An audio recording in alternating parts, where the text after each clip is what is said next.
በትህትና በትዕግስቱ ይበልጥ ሆኖ ደግሞ በመታዘዙ የሚታወቅ አባት ቅዱስ ዮሐንስ ሐጺር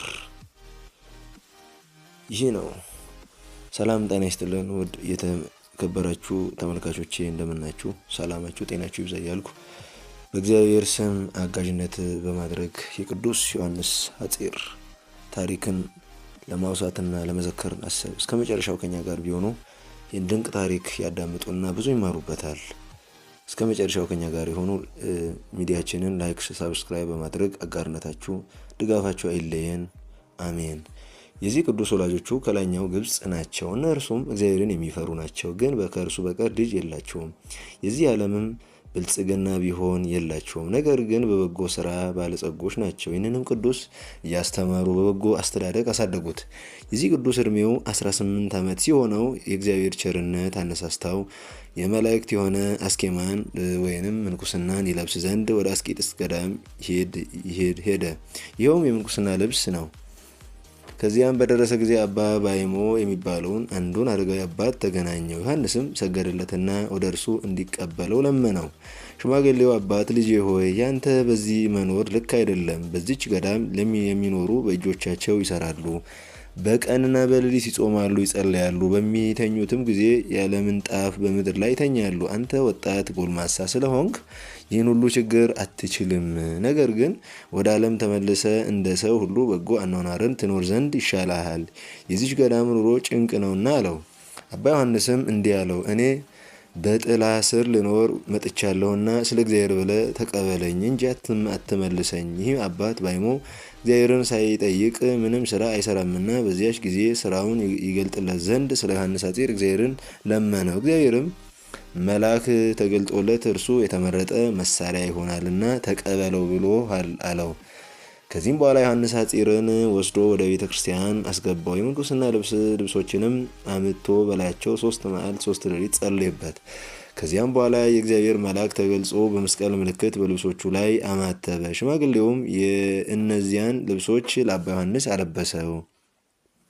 ከዚያም ቀን ጀምሮ አባ ዮሐንስ ተጋድሎውንና አገልግሎቱን ጀመረ። አባ ባይሞም ሊፈትነው ወደደ። በአንዲትም ቀን ደብድቦ ከአንተ ጋር መኖር አልሻም ብሎ ከበዓቱ አስወጥቶ አባረረው። የከበረ አባ ዮሐንስም ከሜዳ መካከል በውጪ ቆሞ በየቀኑም በጠዋት እየመጣ ከዚህ ላይ አልሻም እያለ ይመታዋል። እርሱ ግን አባቴ ሆይ ይቅር በለኝ ብሎ ከእግሩ በታች ይሰግዳል። በሰባተኛይቱም ቀን ወደ ቤተ ክርስቲያን ሊሄድ ሽማግሌው አባ ባይሞ ወጣ። አባ ዮሐንስም 7 መላእክት ከበውት አክሊላትን ሲያቀዳጁ ታያቸው። ከዚያንም ጊዜ ወዲህ መፈተኑን ተወው፣ ወደ መኖሪያውም አስገባው። ከዚህም በኋላ በአንዲት ቀን አባ ባይሞ የደረቀ እንጨት አግኝቶ ወስዶ ለአባ ዮሐንስ ሰጠውና ይህን እንጨት ትከለው፣ እስከሚበቅልና እስከሚያፈራ ድረስ ውሃን አጠጣው አለው። አባ ዮሐንስም ለአባቱ ታዛዥ በመሆኑ ተቀብሎ ወስዶ ተከለው። በየቀኑ 2 ጊዜ ያጠጣዋል። ውሃውም በ12 ምዕራፍ ያህል የራቀ ነው። ከ3 ዓመት በኋላ ያ እንጨት አቆጥቁጦ በቀለ፣ ታላቅም ዛፍ ሆኖ አብቦ ጣፋጭ ፍሬ አፈራ። አባ ባይሞም ከፍሬው ለቅዱሳን አረጋውያን ወሰደላቸውና የታዛዡንና የትሑቱን ፍሬ እነሆ ብሉ አላቸው። እነርሱም ይህን ድንቅ ተአምር አይተው አደነቁ። ለመምህሮቻቸው ለሚታዘዙ እንዲህ ያለ ጸጋ የሚሰጥ እግዚአብሔርንም አመሰገኑ። አባ ባይሞም 12 ዓመት ያህል በጽኑ ደዌ ውስጥ ተይዞ ኖረ። አባ ዮሐንስም ያገለግለው ነበር። አባ ዮሐንስን እንደፈተነው የተመረጠ መስዋዕትን ይሆን ዘንድ በዚህ ደዌ እንዲፈትን እግዚአብሔር ፈቅዷልና። በሚሞትበትም ጊዜ አባ ባይሞይ ቅዱሳን አረጋውያንን መነኮሳትን ሰበሰባቸውና አባ ዮሐንስንም እጁን ይዞ እርሱ ሰው ያይደለ መልአክ ነውና ተቀብላችሁ ጠብቁት ብሎ ሰጣቸው። እርሱንም ደግሞ እንዲህ ያለው፣ ከእረፍቴ በኋላ ያን እንጨት ወደ ተከልክበት ቦታ በዚያ ኑር፣ እግዚአብሔር ላንተ ያዘጋጅልህ ነውና። ብዙዎችንም በአንተ እጅ ይድናሉ፣ መታሰቢያህንም በዚያ ጸንቷ ይኖራል፣ ዜናህም ለዓለም ሁሉ ይወጣል። ይህንም ተናግሮ አረፈ። አክብረውም ቀበሩት። ከዚህ በኋላ ቅዱስ አባ ዮሐንስ አረጋዊ አባ ባይሞይ እንደነገረው ወደዚያ ቦታ ሂዶ ኖረ። ዜናውም በዓለም ሁሉ እጅግ እስከተሰማ ድረስ ታላቅ ተጋድሎን ተጋደለ። በራሱ ቤተክርስቲያንም አበምኔት ሆኖ ተሾመ። በሹመቱም ጊዜ ሊቀ ጳጳሳት አባ ቴዎፍሎስ እጆቹን በራሱ ላይ ሲጭን አኪዮስ ይገባዋል ይደሎ የሚል ቃል ከሰማይ ተሰማይንም ይገባዋል ማለት ነው። የቁርባን ቅዳሴን በሚቀደስ ጊዜ ቅዱስ ቁርባንን በመቀበል የማይገባቸውን ይለያቸዋል። ዛሬስ ሂዳችሁ ንስሐ ግቡ፣ ከዚያም በኋላ ተመልሳችሁ ስጋውን ደሙን ተቀበሉ ይላቸዋል። ይህን አባት ዮሐንስንም ሊቀ ጳጳሳት አባ ቴዎፍሎስ የቅዱሳን የሰለስቱን ደቂቅ ስጋቸውን እንዲያመጣለት ወደ ባቢሎን ልኮታል። ይህም በግንቦት ወር በ10ኛው ቀን ተፈጽሟል። በአንዲት ዕለት አንድ መነኮስ ሊጎበኘው ወደ በዓቱ ቢመጣ አባ ዮሐንስን ተኝቶ አገኘው። የእግዚአብሔርም መላእክት በላዩ ይጋፉ ክንፎቻቸውንም ያርገበግቡ ነበር። አንዱም ሌላውን ተወኝ፣ ክንፌን በላዩ ላኑን ይለዋል። ይህንንም አይቶ እግዚአብሔርን አመሰገነው።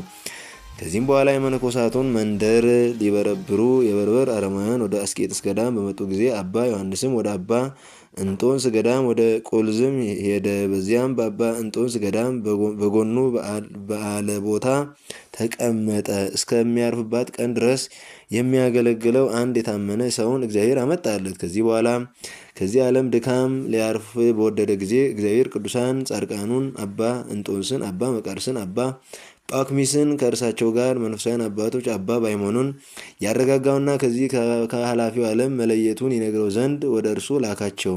እነርሱም እንዲህ ብለው አረጋጉት። ደስ ይበል፣ እግዚአብሔር የሚያልቅ ተድላ ደስታን አዘጋጅቶልሃልና ክብር ይግባውና ጌታችንም እንዳዘዘ በእሁድ ቀን ሁለተኛው ወደ አንተ መጥተን ወደ ዘላለም ሕይወት እስክንወስድ ድረስ ባርከውትም ከእርሱ ዘንድ ተመለሱ። በ40 ቀንም አገልጋዩን ወደ አንድ ቦታ ላከው። ከዚያም በኋላ ጥቂት ታመመ። በእሁድ ቀንም ሌሊት ዶሮ ሲጮህ እሊያ ቅዱሳን ከሁሉ ቅዱሳን ማህበር ጋር መጡ። የመላእክትም ሰራዊት ሁሉ ወደ እርሱ መጡ። ባያቸው ጊዜ ደስ ብሎት እግዚአብሔር እጅ ነፍሱን ሰጠ። መላእክትም እያመሰገኑና እየዘመሩ በታላቅ ክብር ነፍሱን አሳረጓት። በዚያችም ጊዜ ረዱ መጣ። ነፍሱንም ከበው እያመሰገኑ ሲያሳርጓት የጻድቃንና የመላእክት ማህበር አይቶ እያደነቀ 1 ሰዓት ያህል ቆመ። ከመላእክትም አንዱ ወደ እርሱ መጥቶ የቅዱሳንን ስማቸውን በመጥራት በጣቱ እያመለከተ ይህ አባ እገሌ ነው ብሎ አስረዳው። ረዱም መልአኩን እንዲህ ብሎ ጠየቀው፣ ይህ በፊታቸው ያለ ፊቱ እንደ ፀሐይ የሚያበራ ማን ነው? መልአኩም የመነኮሳት ሁሉ አባት አባ እንጦንስ ነው ብሎ መለሰለት። ወደ በዓቱም ያረድ በገባ ጊዜ በምድር ላይ ሰግዶ እንዳረፈ አባ ዮሐንስን አገኘውና ታላቅ ልቅሶን በላዩ አለቀሰ። ከዚያም በኋላ ወደ መነኮሳቱ መንደር ፈጥኖ በመሄድ አባ ዮሐንስን ሐጺር እንዳረፈ ነገራቸው። እነዚያም መነኮሳት አክብረው ገንዘው ስጋውን ተሸክመው ወስደው በቦታው አኖሩ። የደረቀ እንጨት ተክሎ ባበቀለበት ላይ በሰራት የራሱ በሆነች ቤተክርስቲያን ውስጥ ልጆች ከዚህ አፍልሰው ወስደው እስካኖሩ ድረስ በዚያ አኖሩ። አባታችን ቅዱስ ዮሐንስ ሐጺር በገድሉ በትሩፋቱ የተነገረለት የደረቀ እንጨት ያለመለመ አባ ባይሞን አዞት 10 ኪሎ ሜትር ያክል የሚርቅ ቦታ ውሃ እየቀዳ የደረቀ እንጨት እያጠጣ ለ2 ተከታታይ ዓመት እያጠጣ በ3ኛው ዓመት አብባ ለምልማ የተገኘችለት እጅግ ትህትናው እና ትዕግስቱ ይበልጥ ደግሞ መታዘዙ የሚደነቅ እስከዚህ ዘመን ድረስ በታላቅ ሲወሳለት የነበረ ታላቅ መነኮስ አባ ዮሐንስ ሐጺር ከእድሜው ከቁመቱ አጭርነት የተነሳ ሐጺር ተብሏል። ሐጺር ማለት አጭር ማለት ነውና እረፍቱ በጥቅምት 20 ዕለት ይታሰባል። በዓሉ ሁሌም ወር በገባ በ20 ይታሰባል። ፍልሰተ አጽሙ በነሐሴ 29 ይታሰባልና እኒህ አባት ድንቅ አባት ጸሎተኛ ትርምተኛ ተባይቶ የነበራቸው በ18 ዓመታቸው ገድሉ እንደሚናገረው ለምንኩስና ወደ በረሃ የገቡና እጅግ ትሁት ትዕግስተኛ የሆኑ ታዛዥ የሆኑ ጸሎታቸው የተሰማ የነበረ ቅዱሳን መላእክት ሳይቀሩ እኔ ልርዳ እያሉ ሲገፋፉላቸው የነበረ ትልቅ ተጋዳይ አባት ናቸው። የኒህ አባት ገድላቸው ትሩፋታቸው በዚህ ዕለት ልናወሳ የወደድነው ዕለተ በዓላቸው መታሰቢያ ቀናቸው ስለሆነ ነው። የአባታችን ዮሐንስ ሐጺር ረድኤት በረከታቸው ጣዕማቸው ፍቅራቸው ከሁላችን ጋር ይሁን።